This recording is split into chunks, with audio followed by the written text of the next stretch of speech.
Hello, top of the evening, or whenever you're watching this. I wanted to read a passage. I had just read it somewhere, and I'm reading this book by Paulo Coelho.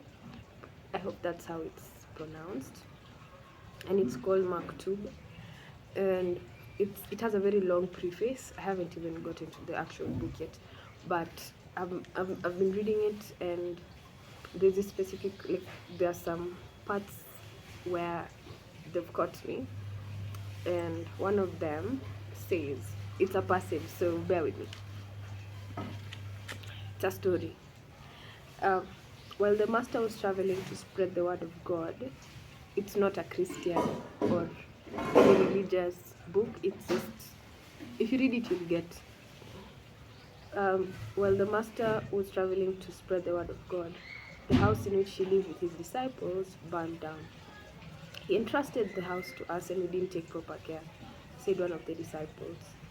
They immediately began to rebuild on what remained after the fire. But the master returned earlier than expected and saw what they were doing. So things are looking up. A new house, he said happily.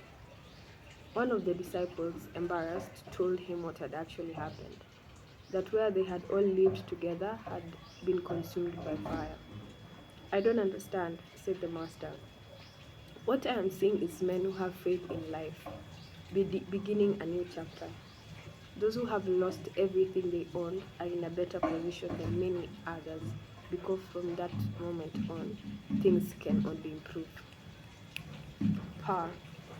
And it's just like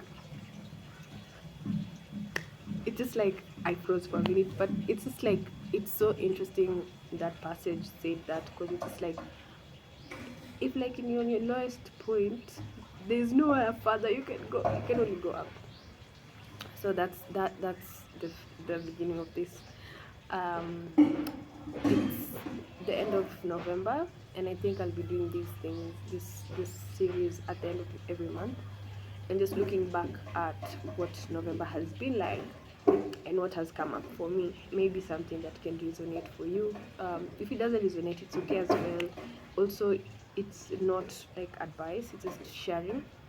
You can pick whatever you want. If it doesn't, if some things don't resonate with you, it's absolutely okay as well. Um, so I definitely. Oh yeah. Wait. Let me start by saying, Mercury retrograde has started. So usually it's like this in this time of in astrology. It's usually considered as a time of reflection, of reviewing, of analyzing the past, and that's why it has such a bad rep when it comes to having your exes coming back, because that's a part of the past that you maybe need to review. So I know I usually tell people, don't text your ex, but maybe you need to. Maybe there's something there that's unfinished that you need to learn or let go of. Also, it usually comes with um, issues with technology, sometimes like social media stuff.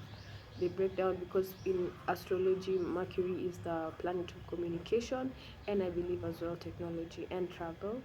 And especially because it's in the sign of Sagittarius, it's more of like travel. Sagittarius is a traveler, the traveling sign.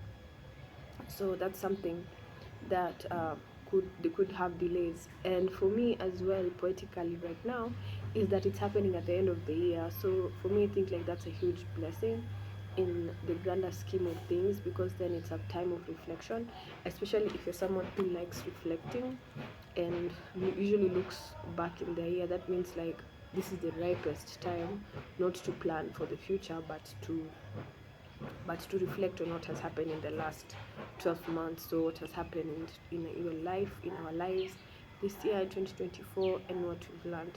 I think maybe at the end of the year I'll do like a what 2024 taught me kind of video. um, for November, I believe one of the things from last week, something that, or 2 weeks ago, something that was very, I've been picking up, is this the phrase Qué Sera Sera, Qué Sera Sera, Qué Sera Sera. I don't know how you pronounce it, but what it's like, what what will be.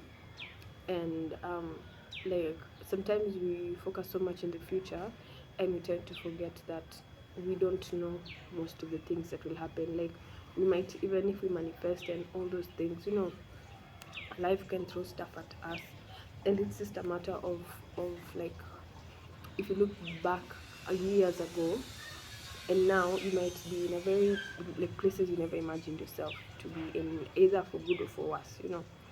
So it's just like that kind of mentality where we're living in this present moment, and this is where we are right now. We're grounded in here and now, and not necessarily um, looking at, oh, what is the future going to happen, what's going to happen in the future. Qué Sera Sera, Qué Sera Sera, Qué Sera Sera, Qué Sera, I don't know, guys. Qué Sera Sera, whatever it is, you get it. What will be will be. So it kind of gives you, it can either give you fear, where you're like, oh my god, I don't know what's gonna happen, or it can give you a sense of relaxation, like, you know what, I don't know what's gonna happen. So those are two perspectives you can decide to take up. For me, I'm like, you know what, YOLO. We've lived this far, so that's one thing. Another thing I came to really think about as well is about, my phone has frozen again. Yeah, my phone was freezing. So something else that I thought about was how, how we view, speak to ourselves now in the present, and how that affects our perception of self, and how that affects, and it's just this analogy. So I had this kind of, um, I don't know if it's an epiphany that I've been trying to use as much as possible, as someone who is very, like, in her mind a lot as well, and like, just like a lot of people, and we tend to like have opinions about ourselves. So because we've been brought up in such a way, like, it's like, push yourself, you're critical of yourself and everything. We don't necessarily say good things to ourselves sometimes, and like when you've done something wrong and you're really harsh on yourself. So I think at some point this month I was looking at old pictures of myself when I was younger, and I think that's when I had an epiphany of sorts, and it was like, all these things you tell yourself, sometimes negative stuff, maybe things you believe about yourself that are negative currently, or things that have been drummed into you, like, for instance, women can't do this, or men can't do this, or if a man cries, you're a weak person. Or if you're a man and you don't do this, then you're weak, you're not man enough, or you're not woman enough. And that's a sort of societal programming. It's not necessarily what we would love to believe. It's what we have been brought up to believe. Like, men should be like this, women should be like this, Africans should be like this, Indians should be like this. It's a societal programming, not necessarily what we would love to believe as our own individuals. So for that, I came to see, like, um, if the epiphany was like, if you could talk to past past versions of yourself and look them straight in the eye right now, or just how they were then, could you look at the version of yourself? Let's say right now you're 25. Would you look at anything that you're a lazy person and you're not successful and you're not good enough and you're not doing enough, and would you look at that version of yourself at 17 or 18 and tell yourself that, like, and especially in those specific words and that specific energy that maybe you tell yourself in a harsh way? Or if you look yourself and you think, I'm too skinny, I'm too this, I should be like this, I should be like that, I'm like that. Would you look at yourself and, like, in the past, and actually tell yourself that? So that was something that for me was a question mark for me, and I was like, girl, you know what, you're right. Self to self, yes, that's true. I see where you're coming from with that analogy, and it makes a lot of sense. So if you can, in future, imagine in future you're gonna talk to yourself right now. You're gonna look at old photos of yourself where you are in where we all are in our lives. We look back at ourselves, and this point where we don't think of ourselves as maybe good enough or perfect or whatever, and we look at ourselves and be like, this girl was really cool, but in this moment it's very hard to remove yourself from that situation or ourselves and view ourselves like that, like in this moment, where in future I'll be looking back at, I am good enough, as that person in future will be looking at me, that person in future being me. That's deep. That's deep. What else? Lastly, I think it was also on contentment, which I think was something I might have mentioned the other time, in terms of just looking around us and looking at the prayers that have already been answered so far in our lives, and just the things that we have right now that we have been praying for in the past, and being grateful for them. Because, like, for me, I'd say, like, just having my own space and, like, in a specific way that I like and what I wanted and I received, and just not always being in this sense of, oh, I want more and I want this, because that's a very capitalistic and I think very this generational point of view. Like, it's always striving for more, and sometimes not actually just taking time to appreciate where we are right now, like just appreciating the blessings that we have in our lives, which I know I am not the best at yet, but I'm learning how to do that more and be just more self-aware, to catch myself in moments where I'm taking things for granted, or like I'm noticing that yo, by the way, like, this is exactly what I had asked for. Why am I not being grateful for it? So that's something that at the end of November, thinking about, and I just thought about in November. December is coming, Christmas time, yay! Party. I hope I'll see some of you out there partying and just enjoying ourselves. Say hi if you see me, and then also, like, I know for me this month, for some reason, the color red, maybe it's the color of Christmas, but the color red I've been feeling the vibe, and it's interesting that I'm in red today.